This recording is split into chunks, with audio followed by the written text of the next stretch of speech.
Hey everybody, welcome to Some Metal Thing. Today I modify and fit a radiator to go to my 61 Ford Falcon Gasser. Let's do it.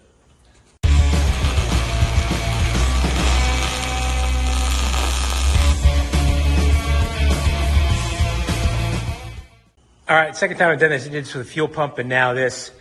Late night internet, looking at emails. Holly sends you a flash sale, kind of scroll through. It's kind of like an old hunt. You got to look around, got to go through pages and pages of stuff to find what you're looking for, filter it down. Anyway, radiators popped up. I was looking and measuring, and I came up with this one. So I got, it seemed like 150 bucks on it. It was free shipping. I think regularly they're like 409. Well, I think retail's 420 something, 423. I've seen them as low as 409. I got this for 260 something delivered. So it was a tax, free delivery. So I saved a little bit. So anyway, this is actually out of a Chevy. So I got plans. Let me pull it out and let's get a look at it. Frostbite FB136. It's a Oldsmobile Pontiac Chevy, probably late 60s into the 80s, well into the 80s. It sits in a cradle on the rubber on the bottom and then does the same thing. This little foreign piece of sheet metal goes on the top, holds a little rubber thing. That's what holds it in place. I'm not doing that on this one. I bought this mainly for the size. The height was an issue that I wanted and the width was wider, so it all kind of worked out. I'm going to stick it in the car and show you what I got going on. That's how the radiator fits. Sitting a little high. I put a piece of angle iron across the frame rail here. It's probably going to drop down a little bit. So there's a bunch of things I have to do to this radiator to make it work. There's a bunch of reasons I picked this radiator, and I'll explain to you as I go along. Otherwise, it's going to be a big, long video of me just explaining, and you don't want to see that. So first thing I need to do is cut these nipples off. And then I need to figure out how I'm going to mount this thing. I'm tack some angle iron here or something. And then that way I can clamp it onto here and see where it needs to be for me to cut this front hole. This is obviously wider than that, and that's part of the reason I bought this radiator, so I could land in the flat, get rid of this little curve here, this little divot for the radiator mounted to. So I'll probably go ahead and just scribe a straight line down here and just get rid of those so that I can get that radiator where I want it to be. When I put those brackets on the side, then I'll be able to just clamp from the top and I'll be able to move it around and manipulate it and get it where I want it to be so I can get that hole cut to the proper size. So first things first, cut those nipples off and make some angle iron brackets. Radiator is sitting in there. Happy with it. More happy with it than I was. Cut the inlet and outlet off. Remove the petcock drain. Took the overflow fitting off and flipped this thing 180.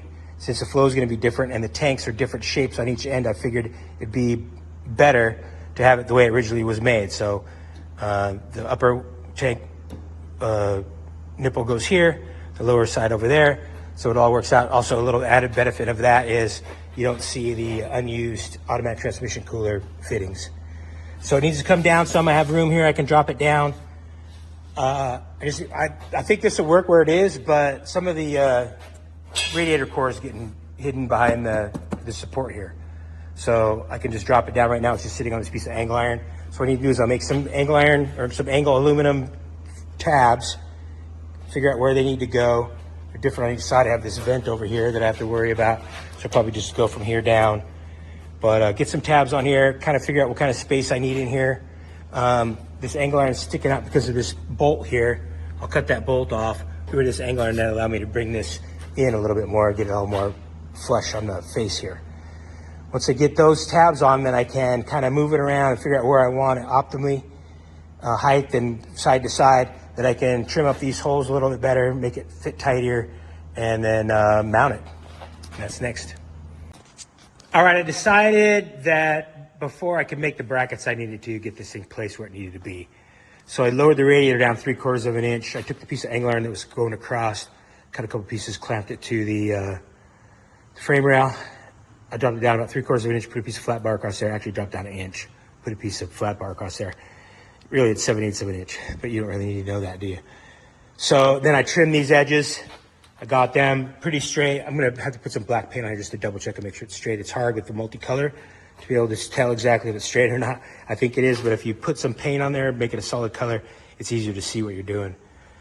I cut this, there's a lip that went up underneath here that was a 1/2 inch or more. I just cut that flush with this and ground that flush. It's not going to interfere or change anything as far as strength, I don't think. I mean, I think it was mainly there for, like a stop for the air to be pushed through the radiator. I'm a little down here. I'm probably about a 1/2 inch down, which is fine. Eventually, this crossmember is probably going to go away, at least a good portion of it, but I'm not there yet.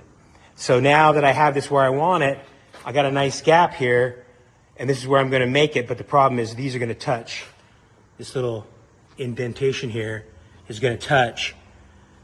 So what I'm going to do is I'm going to build the brackets to ride like this, and I'm going to cut these out, and I'll weld them up later on, but that'll be the perfect gap. It'll be as far forward as I can get it without doing some major work in here. So I'm going to go ahead and figure out the brackets, get them cut out, and tack them on and see where we're at. For the brackets, I have some 2 inch by 1.5 inch, 3/16 angle that I had laying around. I cut them 2 inch wide. I want them in a pretty good size piece on there to spread the weight out for the weld. Just keep that aluminum from cracking. Oh, there's one. So I'm just taking these. I'm going to put them where I feel like they should go. Then I'll mark the core support.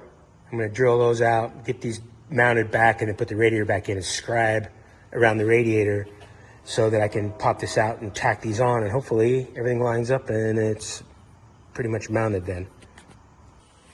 Tabs are tacked on both sides. I'm not sure about this one. This one mounts to where those vents are. I'm going to come up with a plan for that, but this probably should have been straight, but I'm going to bolt it in and see where we're at, because the back of those stamped vents aren't super precision. So I think that's what's happening here is this little bow out here give me that little, so I should have ground this flat first, but I'm going to bolt it in and see where I'm at. I'm a little concerned about the weight and the size of those tabs. It's not very big, and typically you'd want like a whole long piece along here that you could bolt on and it would be totally secure. So I think I'm going to do is I'm going to go ahead and probably put a lower mount on here when it's all said and done. These Chevy ones, they have a little rubber saddle that they sit in. It follows this contour and then it's kind of flat on the bottom, so this little cup, if you will, kind of holds it in place. So I'll put some of those underneath to support the weight, and that'll just be for lateral movement. I think that'll be best. So anyway, I'm going to see if this thing fits. Radiator mounted, bolted up good, took the support out. I am going to straighten this up. There's a little raised edge on this where they punched this vent, and this side's got a little gnarly on it. That's what kicked me out. So I'm going to cut this off, going to grind that flat, get a better situation there for going on and off. Plus two, I don't know what I'm going to do here. I got to do something. I don't like that bolt just going to that vent. I'll figure something out on that. But yeah, I'm happy. Lines are just gonna make sure they're straight. It's a little optical illusion because this bottom kicks out a little bit. So I think next I'm going to plug the old inlet and outlet holes. There's a little bit of a gap there, so I'm just gonna put a pipe plug in that drain hole. And then machine 2 new upper and lower inlets. I got a little bit of a situation. I don't know what's going on. You know, these are weird hoses on these Coyotes. There's like a plastic end that snaps on here. I don't know how tight the 90 is. I don't know what my situation is going to be with the fans. Hopefully it's a tight 90 and it gets in there tight enough for me to put some fans in here. Another thing too, this radiator cap, I don't know if these have a pressurized radiator cap. I don't know how these work. I know there's a bypass in there. I don't know what the thermostat situation is. I do know that this is higher than anything else on the motor water-wise, so I'm not worried about that tank that needs to be on there. But that's stuff I got to learn because I don't really know anything about these engines. But probably next I need to order up some hoses and figure out where I'm at. I'm not sure if this will be a stock hose here or what the deal is, or maybe I can go look at one at the parts store and see if it looks like it'll even work. So yeah, weld these up, make some inlet and outlets, and we'll do that next. All right, ground the vents down on there, got this flat and square again, re-tacked on. I cleaned up the old welds. When I cut those other nipples off, I just didn't really care. Ground it down flush. There was like a little, they had a little recessed piece that went down inside here, so I had to clean that up, get to the original material. Got this piece fitting nice. I just used a piece of welding rod, just tacked it on here so I could have a handle, keep it from falling down in there. So this is tapped into place. I'm gonna go ahead and weld this up. I'm gonna fit that piece over there, and then I'm gonna weld these all up. Weld it on. These ones weren't too bad. The other side over here, that Chinese aluminum, man, it was not happy. It was soot was boiling out of there. And then I had a real problem down here with the leftover filler rod that was still on the material there. It was not happy. I could not get it to go. I finally just had to come back and just put the pedal down and melt it in there. So, I don't know, man. I'm going to definitely take it to the radiator shop when it's all said and done, have the pressure test it and make sure it's not leaking.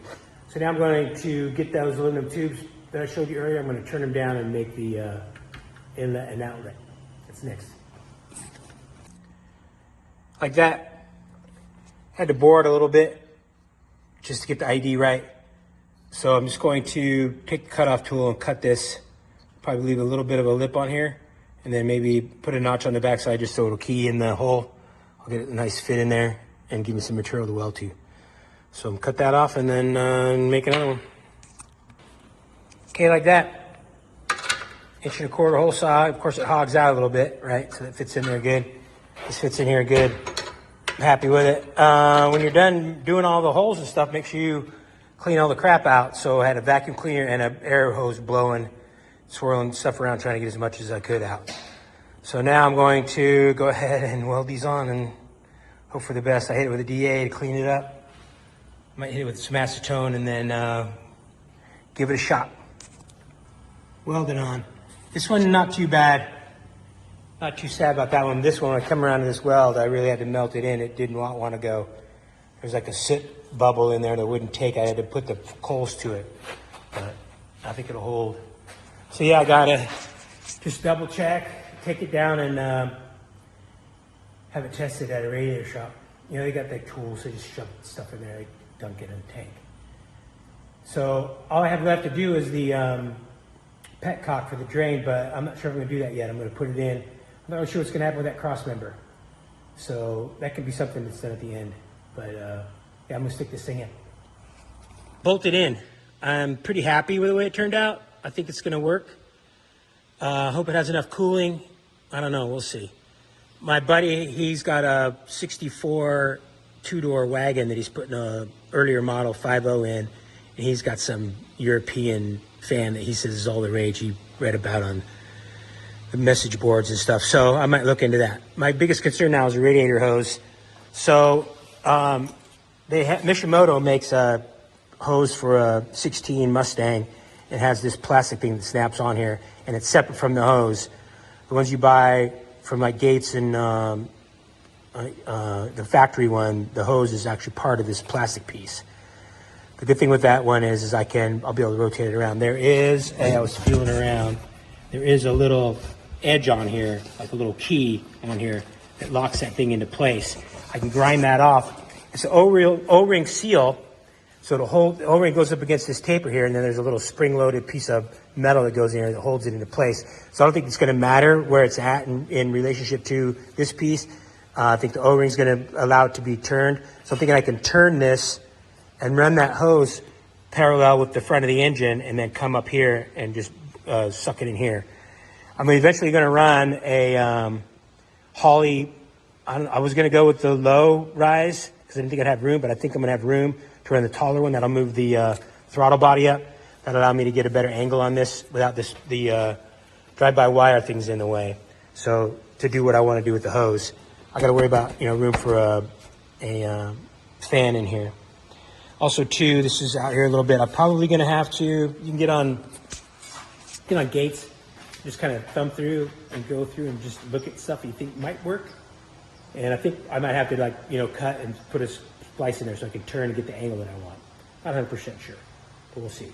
So I'm going to wrap this video up here. If you like the video, subscribe, leave a comment, and I'll see you on the next one.